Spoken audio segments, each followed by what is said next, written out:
नमस्कार दोस्तों। पिछले जो हमारा वीडियो था वह था 1947 से 1956 तक मध्य प्रदेश की स्थिति अर्थात मध्य प्रदेश का पुनर्गठन। आज का हमारा टॉपिक भी मध्य प्रदेश का पुनर्गठन है, जिसमें 1956 से जो मध्य प्रदेश का वर्तमान स्वरूप, जिसे हम वर्तमान स्वरूप के रूप में देखते हैं, उस स्थिति को समझेंगे।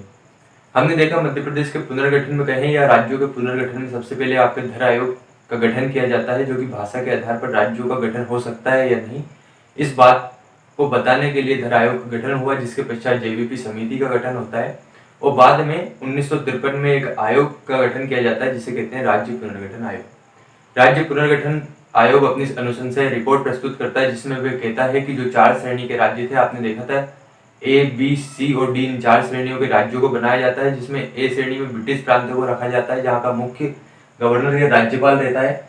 बी श्रेणी में आपने रखा था यहाँ पे देशी रियासतों को। सी श्रेणी में छोटी छोटी रियासतें, साथ ही साथ वहाँ पे जो चीफ कमिश्नरी क्षेत्र थे उनको रख लिया था।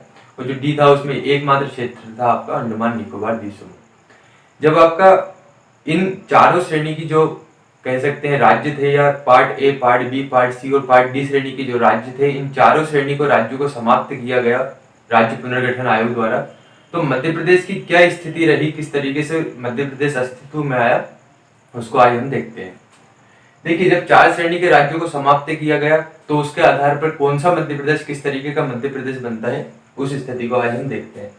सबसे पहले हमने देखा था part A state. Part A state था आपका ये वाला क्षेत्र, ये कंप्लीट क्षेत्र आपका आता था पार्ट ए स्टेट के अंतर्गत। पार्ट ए स्टेट को हम कहते थे सीपी बराड़, क्योंकि ये ब्रिटिश प्रांत था इसलिए इसको हमने पार्ट ए स्टेट पे रखा था। अब इसमें परिवर्तन क्या करते हैं, क्योंकि आपको एक राज्य पुनर्गठन आयोग द्वारा नए राज्य का गठन करना है, पुनर्गठन करना है, तो इसमें क्या परिवर्तन हुआ। देखिए, जब पुनर्गठन हुआ है तो इसमें कुछ हिस्सा बढ़ा भी, कुछ घटा भी। जो आपका पहले मध्य प्रदेश था, जिसे हम part A, part B, part C और पार्ट डी श्रेणी में रखते थे, उसमें से कुछ हिस्सा तो आपका कम हुआ और कुछ हिस्सा यहाँ पर ऐड हुआ, जिसके द्वारा एक नए राज्य का गठन हुआ। तो जो पार्ट ए स्टेट था, इसमें कुछ संशोधन होता है। जो सीपी बराड़ वाला आपका क्षेत्र था, इसका आप जो नीचे वाला क्षेत्र देख रहे हैं विदर्भ और बराड़, क्योंकि सीपी बराड़ में भी कुछ रियासतें थी, तो विदर्भ और बराड़ में रहते हैं आपके 8 मराठी जिले, जो कह सकते हैं 8 मराठी भाषी जिले। तो 8 मराठी भाषी जिले कौन कौन से, एक है आपका बुल्डाना, अकोला, अमरावती, यवतमाल, वर्धा, नागपुर, भंडारा, चांदा। ये 8 मराठी जिले रहते हैं। एक बार और आप इनके नाम देख लीजिए, बुल्डाना, अकोला, अमरावती, यवतमाल, वर्धा, नागपुर, भंडारा, चांदा। इन 8 मराठी भाषी जिलों को तात्कालिक मुंबई राज्य, जो आपका वर्तमान में महाराष्ट्र राज्य आप देखते हैं, इस महाराष्ट्र की जगह पर उस समय मुंबई राज्य था, उस मुंबई राज्य को ये 8 जिले दे दिए जाते हैं। और इस क्षेत्र को छोड़कर जो आपका क्षेत्र बचता है इतना वाला, इस संपूर्ण क्षेत्र का या कहें पार्ट ए का मध्य प्रदेश में विलय कर लिया जाता है। अगर कहें कि पार्ट ए में क्या संशोधन किया या क्या परिवर्तन किया, तो विदर्भ और बराड़ रियासत से जो 8 मराठी भाषी क्षेत्र थे, जो कि आपका बुल्डाना, अकोला, अमरावती, यवतमाल, वर्धा, नागपुर, भंडारा, चांदा, इन 8 मराठी भाषी क्षेत्रों को हमने महाराष्ट्र को दे दिया या मुंबई प्रांत को दे दिया। उसके बाद जो क्षेत्र बचा पार्ट ए में सीपी बराड़ में, उस क्षेत्र को हमने मध्य प्रदेश में मिला लिया। यानी कि हम इस क्षेत्र को हटा देते हैं, जो कि क्षेत्र हमें देखने को मिलता है। अब इसके बाद रहता है पार्ट बी स्टेट, जो कि आपका मध्य भारत प्रांत के नाम से जाना जाता है। तो पार्ट बी स्टेट में छोटा सा परिवर्तन यह होता है कि यहाँ पे रहता है आपका मंदसौर जिला। मंदसौर जिले की एक तहसील रहती है भानपुरा तहसील। तो मंदसौर जिले की भानपुरा तहसील का एक गांव था सुनील टप्पा गांव। मंदसौर जिले की जो भानपुरा तहसील है, उसका एक गांव है सुनील टप्पा गांव। इस सुनील टप्पा गांव को राजस्थान के कोटा जिले में मिला दिया जाता है। यह आपका क्षेत्र राजस्थान आता है। तो मंदसौर जिले की भानपुरा तहसील के सुनील टप्पा गांव को कोटा जिले में मिलाया जाता है। और कोटा से जो आपका कोटा जिला है, कोटा जिला में एक तहसील रहती है सिरोंज तहसील। इस सिरोंज तहसील को हमारे मध्य प्रदेश की विदिशा में मिला लिया जाता है। तो एक छोटा सा परिवर्तन यहाँ पे होता है, यानी कि मंदसौर का सुनील टप्पा गांव मिला दिया जाता है कोटा जिले में, जो कि राजस्थान में है, और राजस्थान के कोटा जिले का जो तहसील है सिरोंज तहसील, उसको मिला ली जाती है विदिशा में। इस तरीके से पार्ट बी में छोटा सा परिवर्तन होता है और संपूर्ण पार्ट बी का जो विलय है वह मध्य प्रदेश में हो जाता है। इसके पश्चात रहता है आपका part C state. Part C state में आपने देखा था भोपाल और विंध्य प्रदेश। तो पार्ट सी में जो विंध्य प्रदेश था, उसका भी संपूर्ण विंध्य प्रदेश का मध्य प्रदेश में एकीकरण हो जाता है, या कहते हैं मध्य प्रदेश में विलय हो जाता है, और पार्ट सी जो भोपाल स्टेट था उसको भी मध्य प्रदेश में विलय कर लिया जाता है। तो अगर हम कहें कि इसमें क्या क्या परिवर्तन हुआ, तो पार्ट ए में 8 मराठी भाषी क्षेत्र महाराष्ट्र को दे दिए जाते हैं या मुंबई प्रांत को देते हैं, और संपूर्ण जो पार्ट ए स्टेट है उसका भी मध्य प्रदेश में विलय हो जाता है। पार्ट बी स्टेट में मंदसौर के सुनील टप्पा को कोटा राजस्थान में दिया जाता है और कोटा के सिरोही तहसील को विदिशा में मिलाया जाता है। पार्ट सी स्टेट में कोई भी परिवर्तन ना करके संपूर्ण पार्ट सी स्टेट जो कि भोपाल और विंध्य प्रदेश है, इसका संपूर्ण का यहाँ पर विलय कर लिया जाता है।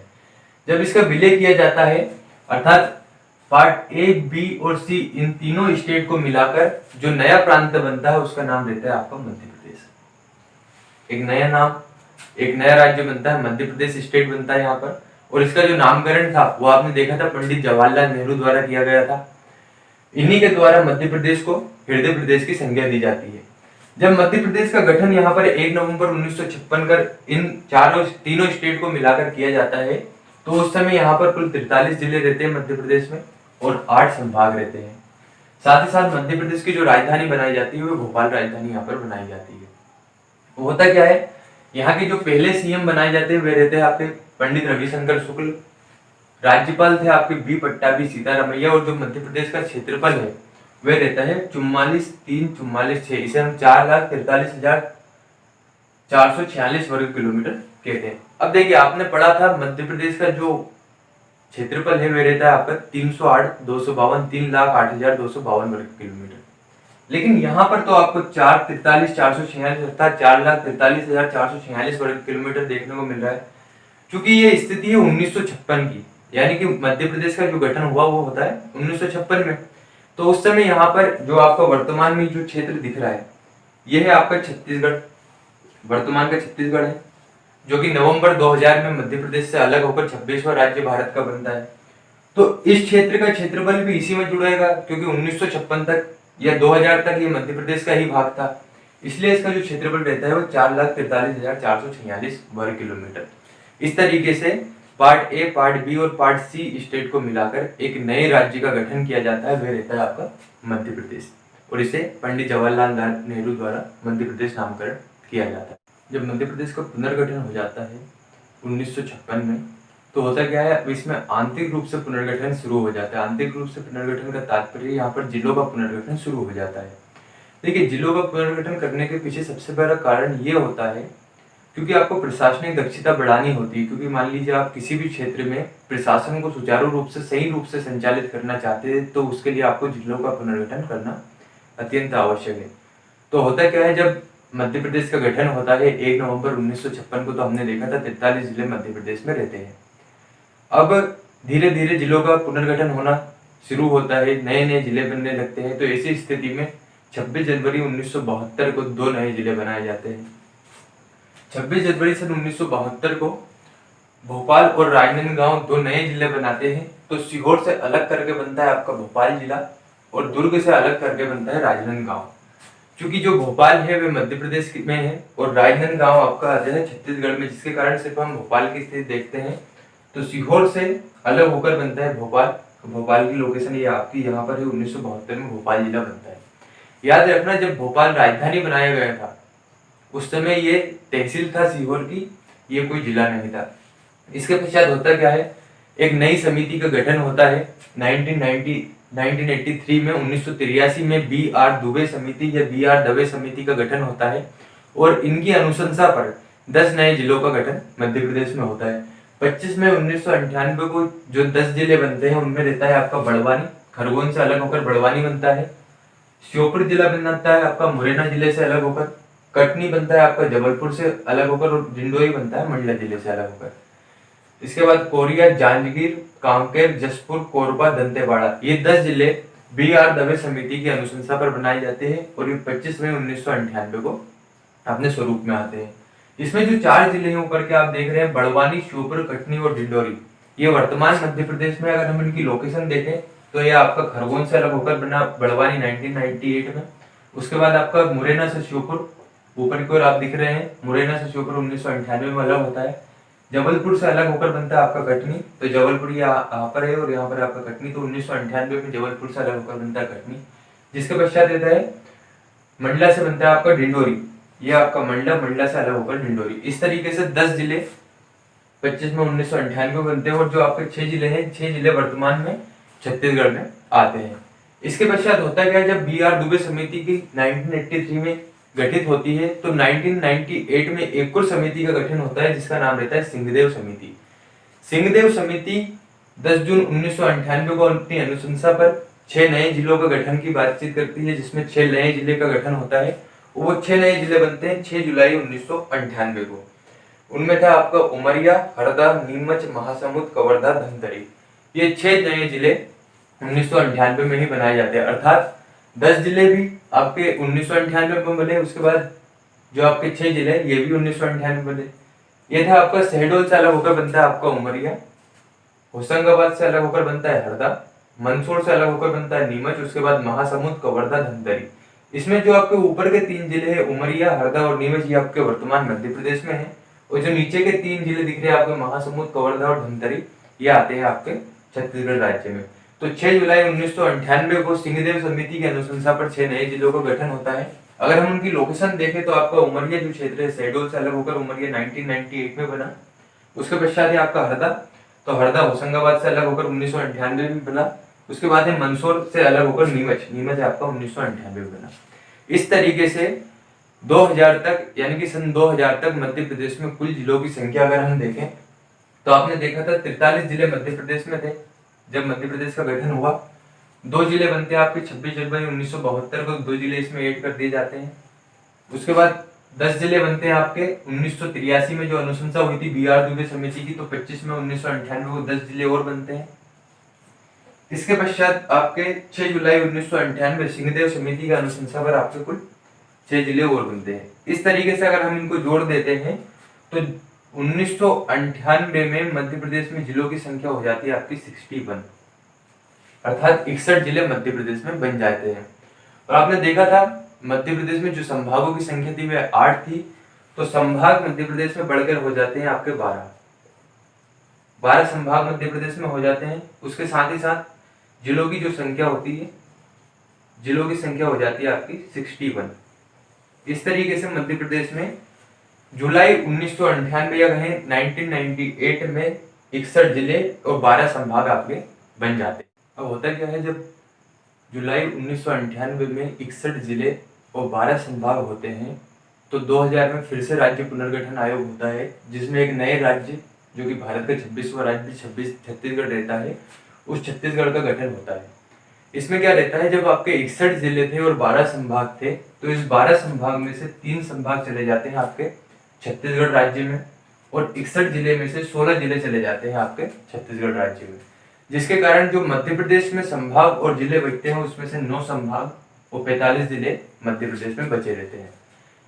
अर्थात अगर हम देखें कि सबसे पहले जो आपका राज्य पुनर्गठन हुआ वह हुआ 1 नवंबर 1956 को। उसके पश्चात फिर से एक को राज्य पुनर्गठन होता है, जिसमें एक छत्तीसगढ़ जो कि नया राज्य बनता है, भारत का 26वां राज्य बनता है, और ये वाला जो क्षेत्र है आपका, ये नए छत्तीसगढ़ के रूप में उभर कर सामने आता है। तो अगर हम इस क्षेत्र को हटा दें इस तरीके से, तो हमारा जो वर्तमान में मध्य प्रदेश की स्थिति दिखती है वह हमारे मध्य प्रदेश की स्थिति इस तरीके से है।